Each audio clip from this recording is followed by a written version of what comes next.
Welcome to the Global Peace Film Festival Lives Online Conversation 2023 Festival Edition.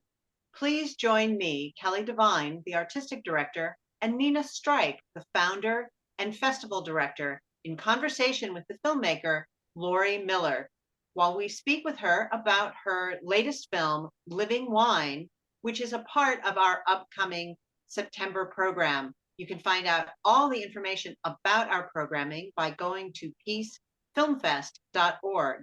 Now let's welcome Lori, a returning filmmaker. Hey, Lori, how are you? Hi, so great to be here. Thank you so much for including me in this year's festival. I love your festival, and I'm so flattered to be asked back after, a couple of years, or maybe it was 3 years ago that we screened day one at the festival. But again, thank you for having me, and it's really fun to talk to you. Well, we are thrilled to have you back. And actually, when we did a recording like this for day one, I think it was 2020, you were telling us about this film, and we were so happy to see Living Wine come to fruition and to be able to program it in the festival.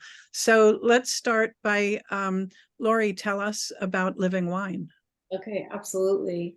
Yes, I think when we spoke in 2020, I was just starting to do some research, and I may have done even just a tiny bit of filming.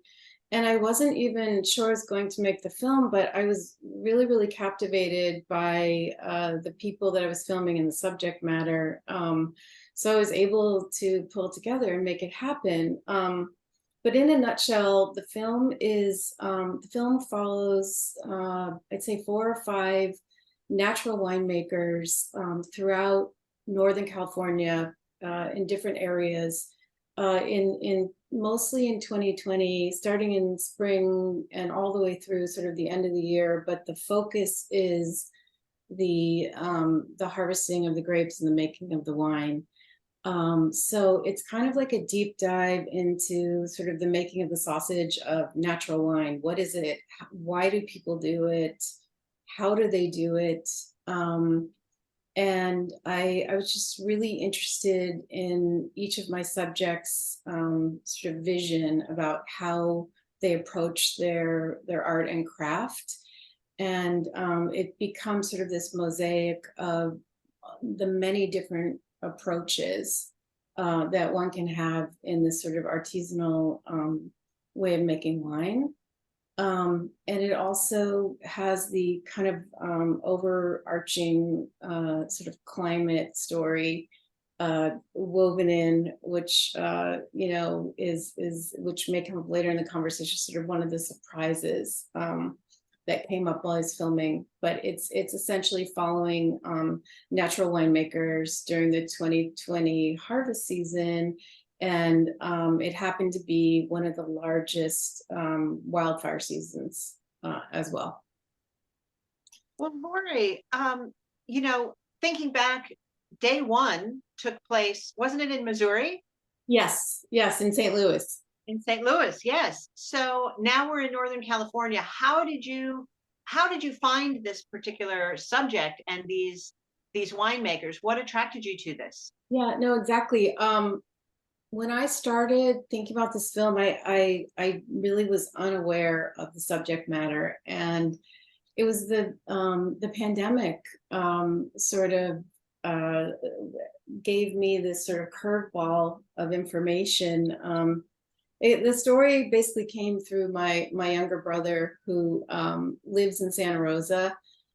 He had sadly lost his their home in the 2016 Tubbs fire, the huge fire that came through Santa Rosa. And so, it was so upsetting.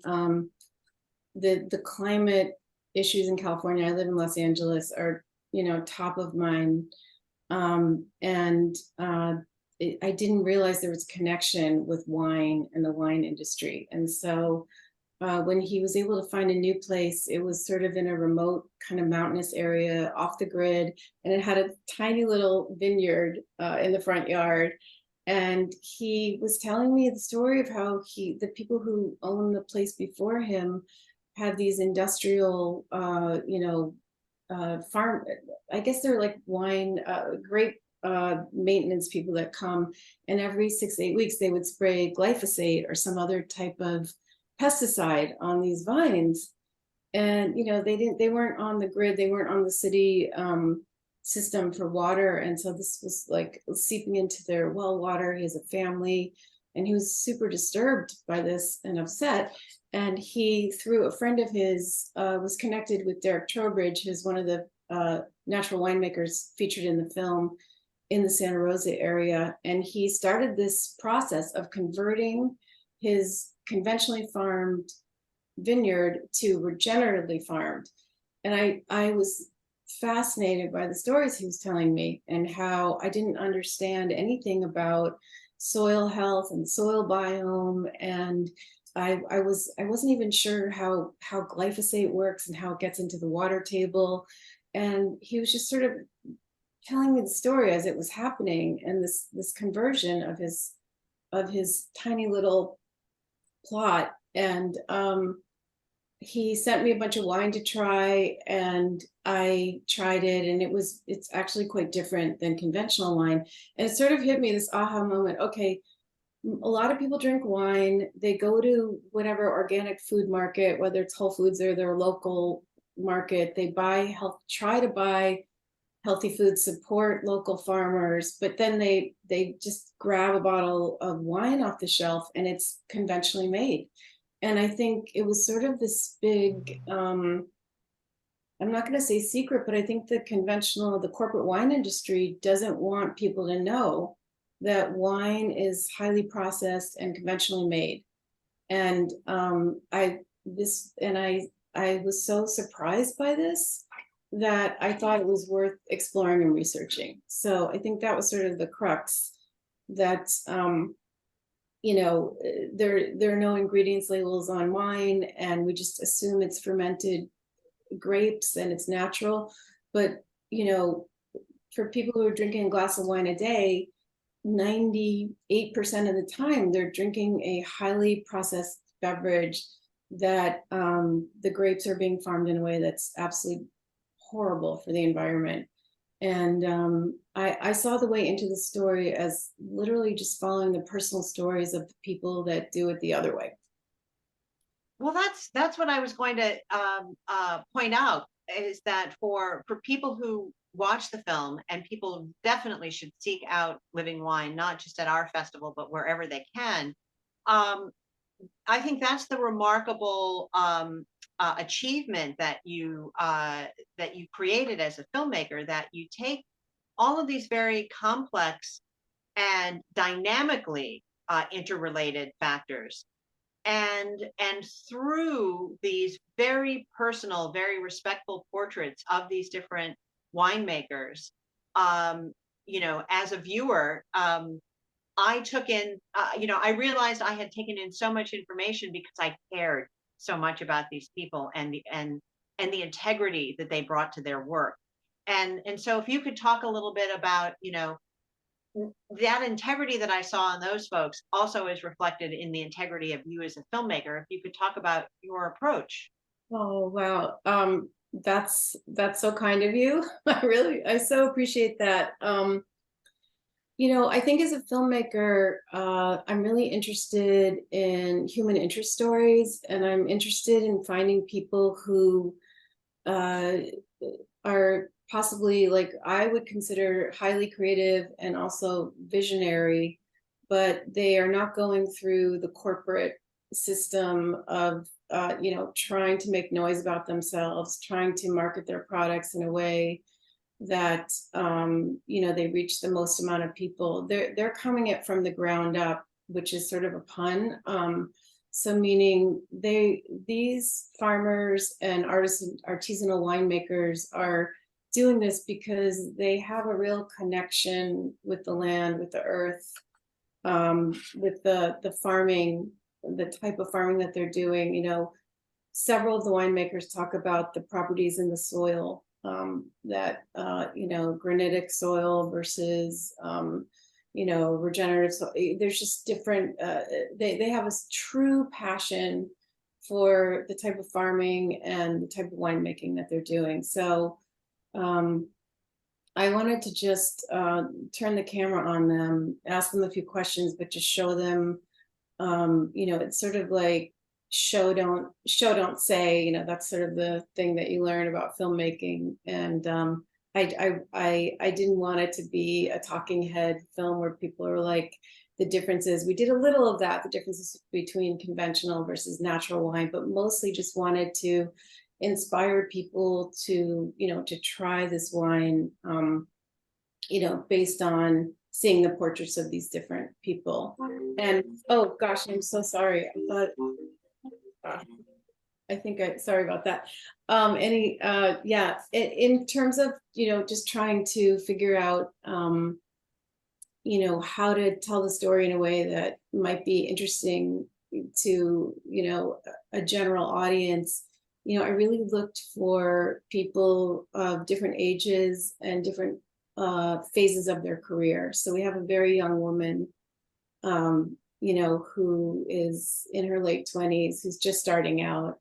And then we have, a guy in his early 50s who's been at it for a little while, and then a guy who's a little bit older. And then we have some other people peppered throughout at different ages. And so I wanted to just paint this portrait of, different people at different moments in their career, and how the different generations, have different approaches to sort of the same similar outcome of creating this, natural beverage that is just a true expression of the land and the fruit that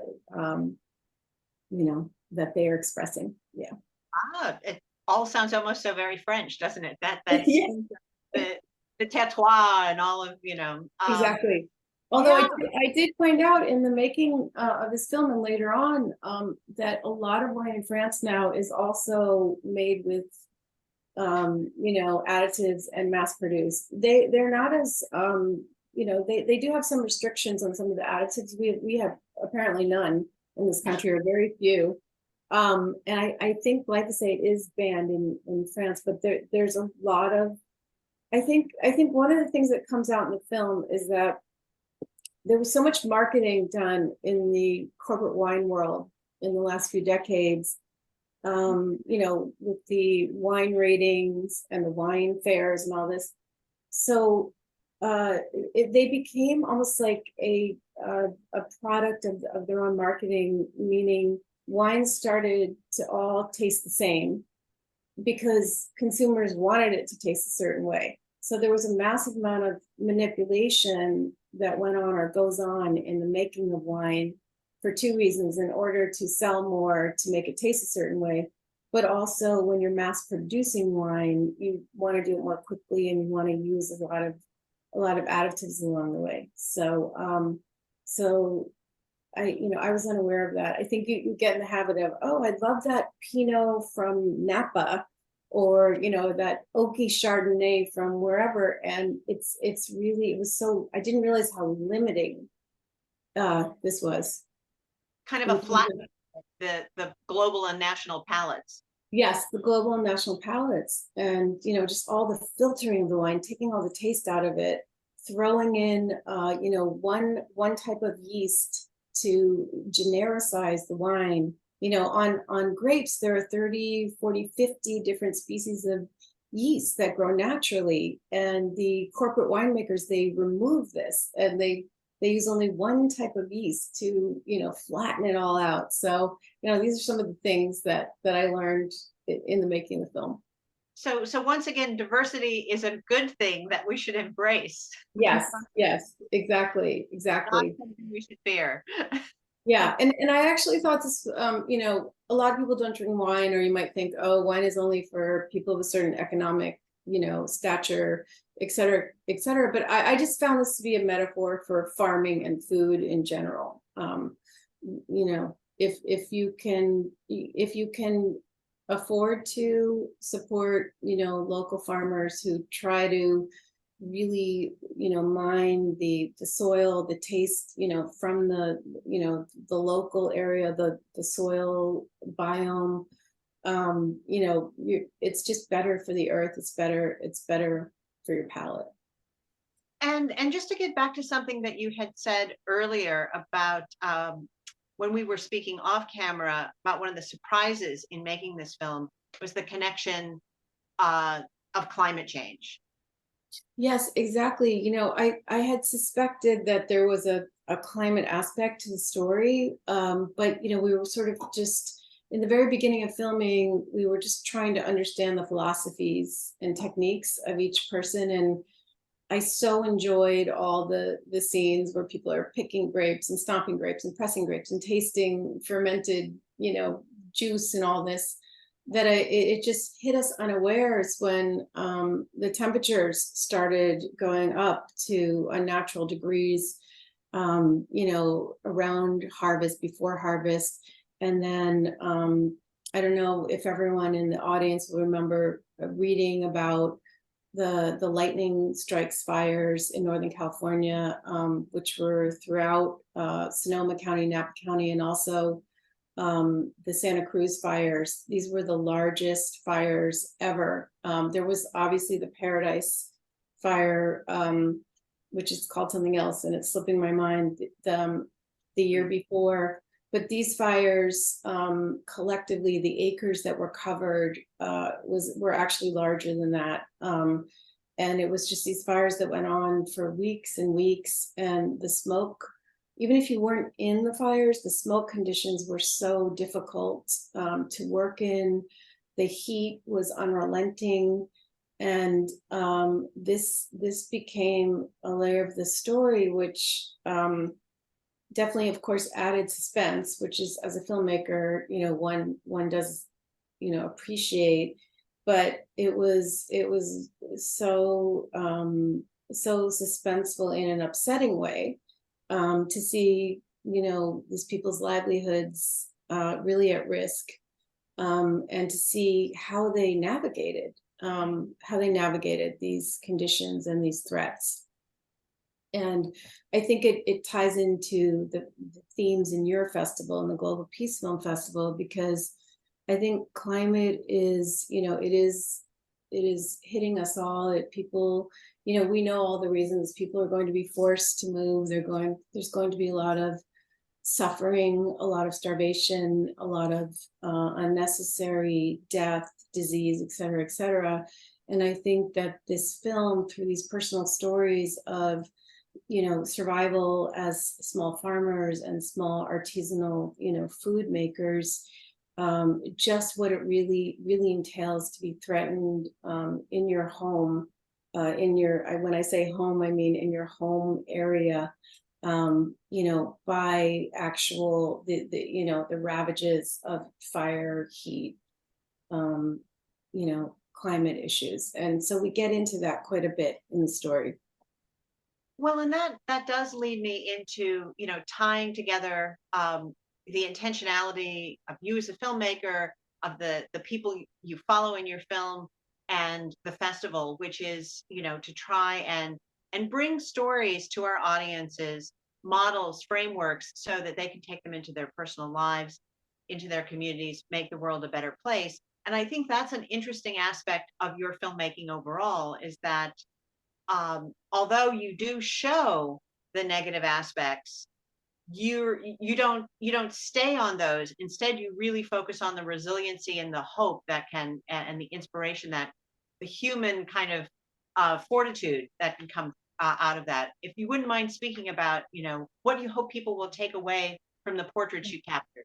Yeah, no, and I really appreciate that. For some reason, I try to look for inspirational stories of hope, rather than just super, super dark stories. I think just as a personality, I like to believe that, there is hope. And I think, one of the things that I hope comes through in the film is just like the joy that our farmers and winemakers, have in their work, despite all odds, despite all the challenges, the sheer joy of finding something that they absolutely love to do, and doing that.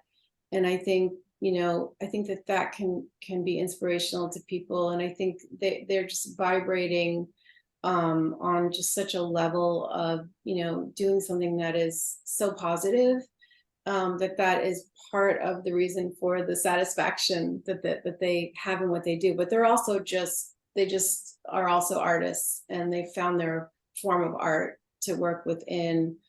But I do think that the film, hopefully will give people inspiration and ideas about how to buy their food and wine, what is behind the food and the wine that they're purchasing and drinking.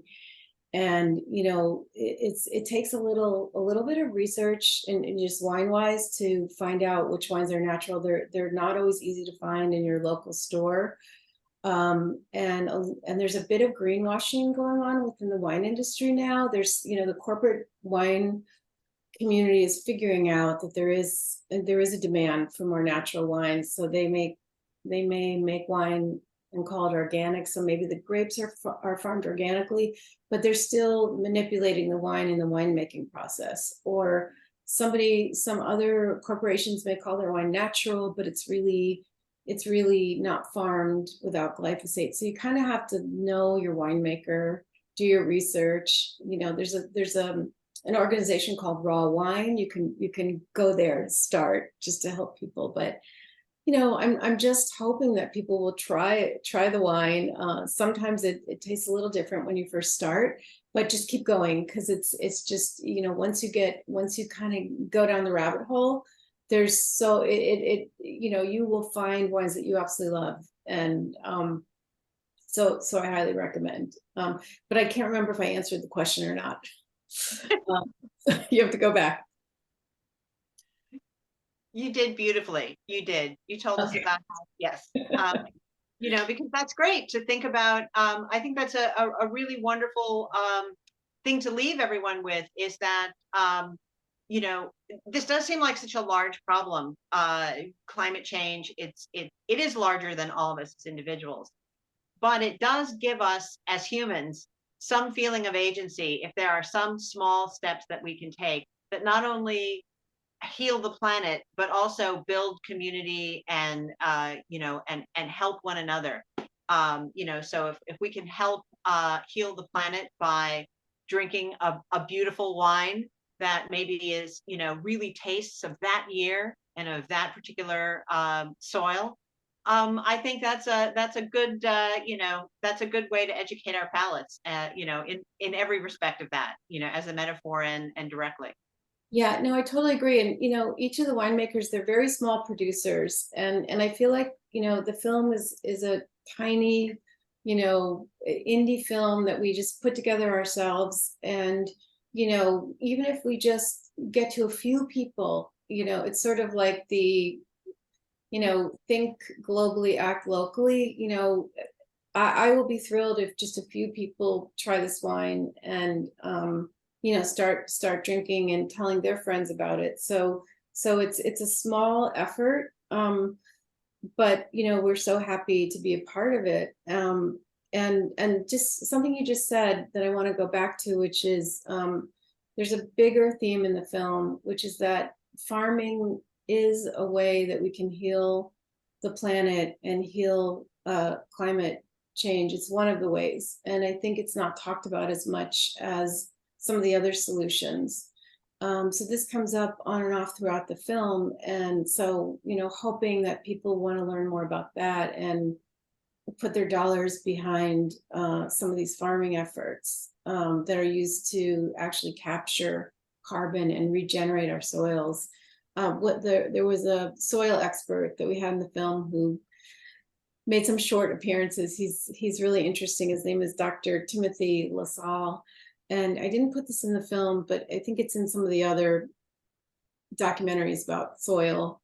There are very few harvests left on the globe because we have degenerated our soil health so dramatically through industrial farming, through tilling and pesticide and herbicide use. I can't remember if it's like 60 harvests left or something like this.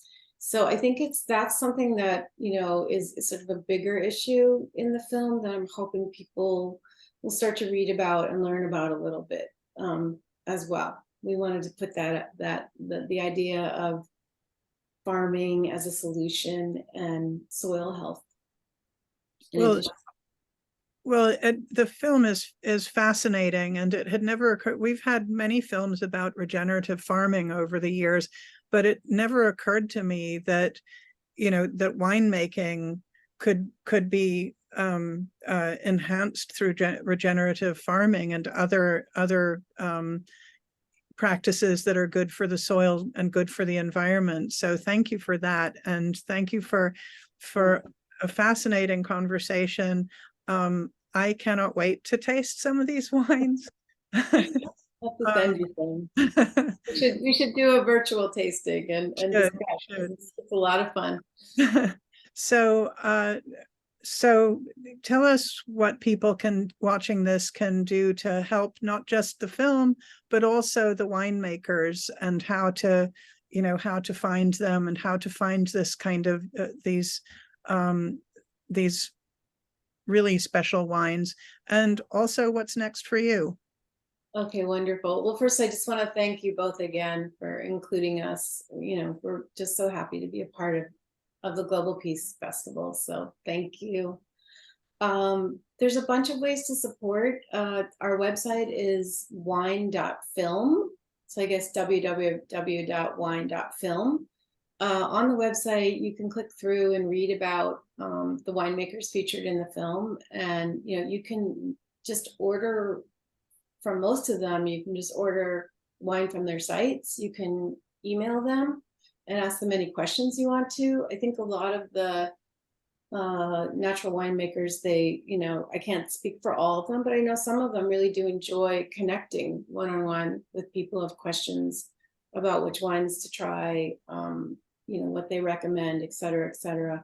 So I recommend, supporting these small local winemakers versus the corporate. I do not drink corporate wine anymore. And I buy wine directly from the winemakers I know, but also, I'm in Los Angeles, and there are a bunch of shops very close to me where I can try some new wine. So go in, try to find your local natural wine shop, talk to the people, the owners. They're so knowledgeable, and they're so helpful. So I think, please support these local businesses. And that's one start. I mean, there are all these organizations that talk about regenerative farming. If you want to learn more and, support those organizations as well, just Google. So that's the first way to support, I think. But, the main thing is to drink the wines. In terms of the film, please tell your friends about the film. If you do Instagram, follow us. We're Living Wine Film on Instagram. If you like to write about films on the internet, please, say something nice about us. Give us a good rating here or there. We're so small and just starting out that type of support is massive for us. So I would humbly ask, if anyone enjoys this, please do.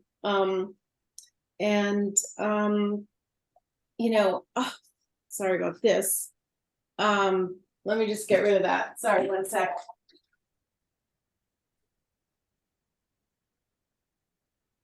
Sorry, guys. Okay, excuse me for that. Yeah, so I think those are the main ways to support us. And word of mouth is fantastic for both the film and the wine. So that's great. And what projects are you working on next? This is so interesting. When we screened day one and talked, I was really just getting started with Living Wine. I didn't know the name of it at the time, or that it would even be a film. And surprisingly, I'm just in the early research phases for new projects, and I don't know what's coming next at this time. But I think that this was even though this was a very small film, in a way, it was a lot more work than I anticipated. And so I'm transitioning out now of the sort of marketing end of this, and I have several ideas, but I don't know, where I can find funding or a great story. So I'm just starting, but I appreciate the question. It makes me start to think. Well, great, Lori. Well, we will stay in touch with you and we will keep our eyes and ears open for any updates. And we love to share those with our Global Peace Film Festival followers throughout our social media channels. So we will be in touch. I really look forward to that. It's been a wonderful collaboration over the last few years, and we just feel so welcomed by both of you. So Um, really appreciate it. the pleasure's ours, and thank you so much. And thank you to everyone who watched today's conversation with Lori Miller, the filmmaker for Living Wine. And again, if you want to, as she mentioned, to support the film, to support the winemakers, please go to www.wine.film in order to find out more information. If you want to book the film, you would definitely want to go to Cargo Films and Releasing and find out how to bring that to your community screen or to your art house screen. They would have all the information about that. And of course, if you're in the Florida area between September 19th and September 23rd, please consider coming to the Global Peace Film Festival where you can see Living Wine. And we hope, fingers crossed, we will have either via Zoom or in person, a wonderful post-screening conversation about the film. And our virtual programming begins right afterwards at September 25th through October the 1st. All the information about all of our programming can be found at peacefilmfest.org. Thank you so much, and we'll see you at the next Glow.